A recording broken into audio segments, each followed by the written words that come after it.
70만 뉴욕 거주 한인동포 여러분 안녕하십니까? 워커스 컴퍼센션 전문 섬세한 변호사 박희철입니다. 저는 업무 중 다친 근로자의 편에서 보험사와 상대하며 최대의 치료와 최적의 보상을 위해 일하는 변호사입니다.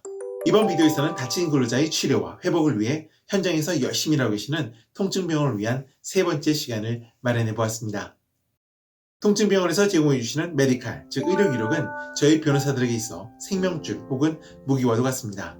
사실 의료 기록 없이는 저희 변호사들은 판사 앞에서 보험사 쪽 담당자나 그들의 변호사 앞에서 아무 주장도 할 수 없는 것이죠. 저희 변호사들의 소임은 결국 그 의료 기록을 바탕으로 저희 의뢰인이 얼마나 다쳤고 얼마나 치료가 필요하고 또 얼마나 보상을 받아야 하는지 주장하는 것이니까요. 이 비디오를 빌어 생명줄과 무기되는 의료 기록을 제공해 주시는 모든 통증병원 여러분들과 의사분들께 진심으로 감사드립니다. 저희 변호사들이 보험사 쪽 변호사와 다투고 판사의 판결을 받은 결과들은 Notice of Decision, 판결문을 통해 보실 수 있습니다. 판결문에 종종 등장하는 용어 중에 Prima facie medical evidence라는 것이 있습니다. 예를 들어 판결문에 이런 말이 나오는 것을 보신 적이 있을 것입니다. Prima facie medical evidence found for the neck and back. 번역하면 Prima facie medical evidence가 목과 허리에 발견되었다라는 의미인데요. Prima facie? 제가 구글에서 찾아보니 라틴어로 자명한이란 뜻이 있다고 합니다. 영어 사전으로 찾아보니 accepted as correct until proved otherwise 라고 설명되어 있습니다. 다른 증거가 나타날 때까지 받아들여지는 이란 뜻인데요. Workers' Compensation 클레임에서 prima facie란 부상 부위와 사고 연계성을 잘 설명함으로써 보험사 쪽 의사, IME의 검증을 받을 준비가 충분히 되어 있는 정도의 의미로 새기시면 좋을 것 같습니다. 즉, 판사가 어떤 의료 기록을 어떤 부상 부위에 대한 prima facie medical evidence로 인정했다 함은 아직 ANCR 혹은 established body parts로까지 성립되지는 아니하였으나 만약 IME가 동의하면 ANCR로 성립될 부위가 그 의료 기록 안에 들어있다는 뜻입니다. 이것을 공식으로 표현하면 이렇게 될 것 같습니다. prima facie medical evidence로 인정 플러스 IME의 동의 equals ANCR 부위로 성립. Prima facie medical evidence는 앞글자만 따서 줄임말로 PFME라고 표현합니다. 자, 그럼 어떤 의료 기록이 PFME로 인정받을 수 있을까요? 7가지 요건이 필요합니다. 첫째, 사고 날짜, date of accident. 둘째, 사고 경위, mechanism. 셋째, 환자의 통증 호소 부위, complaint. 넷째, 의사의 신체 검사, physical examination. 다섯째, 의사의 진단, diagnosis. 여섯째, 진단과 사고 연계성에 관한 언급, causation. 일곱째, 일을 못하는 장애의 정도, degree of disability. 이상 7가지 요건이 모두 갖춰진 의료 기록이 PFME로 인정받을 수 있는데요. 예를 들어 홍일동 씨는 2021년 12월 1일 운전하다가 접촉사고가 일어나서 내원하였다. 목과 허리에 관한 통증을 호소하였다. 신체검사 결과 목과 허리에 각각 염좌가 있었다. 의사의 소견으로 볼 때 목과 허리 염좌는 이 교통사고로 인한 것으로 생각된다.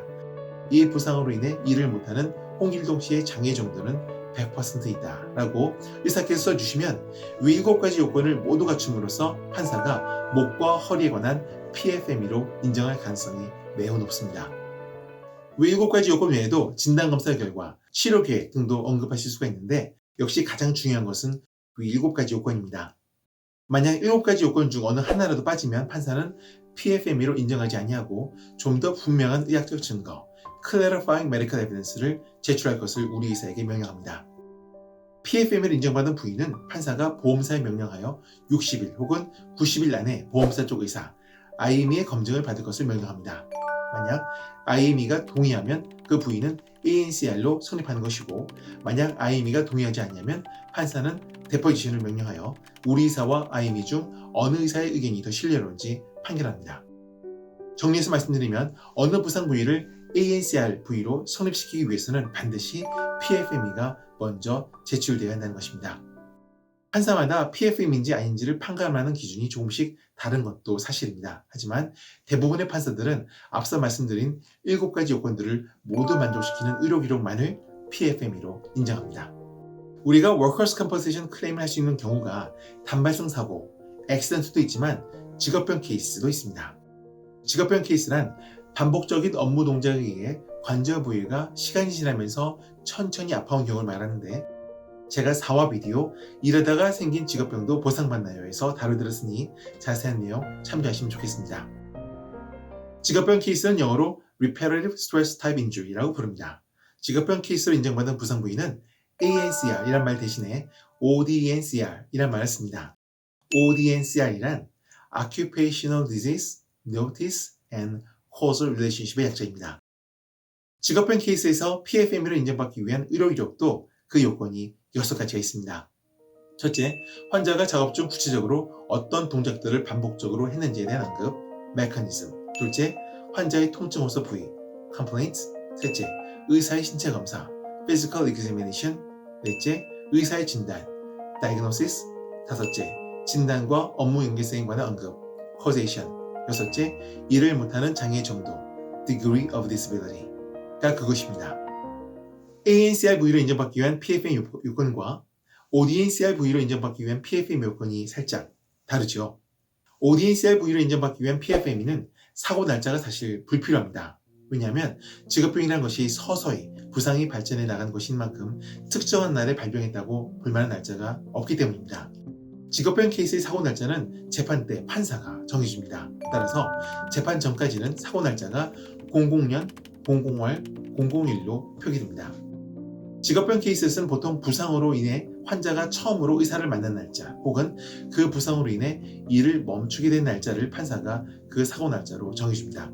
만약 의사께서 사고 날짜를 의료기록에 기입하시게 되면 판사는 혹시 단발성 사고가 있었던 거 아닌가 라고 헷갈려하면서 그 의료기록을 PFME로 인정하지 않습니다. 매우 중요한 부분이고요. 또한 ODNCR로 인정받기 위한 PFME는 직업병 관련 부상을 일으킨 작업에 관한 구체적인 설명이 매우 중요합니다. 환자가 작업 중 구체적으로 어떤 동작들을 반복적으로 했는지에 대한 언급이 없다면 그 부상을 업무와 관련시켜 설명할 수가 없기 때문입니다. 따라서 의사분은 환자가 작업 중 구체적으로 했던 일, 그리고 그 일을 수행하기 위해 반복적으로 사용했던 관절 부위에 대한 충분한 정보가 있어야 하겠습니다. 직업병 케이스 관련 어떤 의료 기록이 PFME로 인정받으면 판사가 보험사에 명령하여 60일 혹은 90일 안에 보험사 쪽 의사 IME의 검증을 받을 것을 명령합니다. 만약 IME가 동의하면 그 부위는 ODNCR 부위로 성립하는 것이고, 만약 IME가 동의하지 않냐면 판사는 데포지션을 명령하여 우리 의사와 IME 중 어느 의사의 소견이 더 신뢰로운지 판결할 것입니다. 여기까지 단발성 사고에서의 ANCR 부위와 직업병 케이스에서의 ODNCR 부위로 인정받기 위한 PFME에 관한 설명을 드렸습니다. 댓글로 질문 남겨주시면 성심껏 답변드리겠습니다. 이상 통증병원의 원활한 치료물을 위해 이 한 번 맡기지 않는 섬세한 변호사 박유철이었습니다. 좋아요 버튼 꾹, 구독 버튼 꾹, 알림 설정 잊지 마시고요. 감사합니다.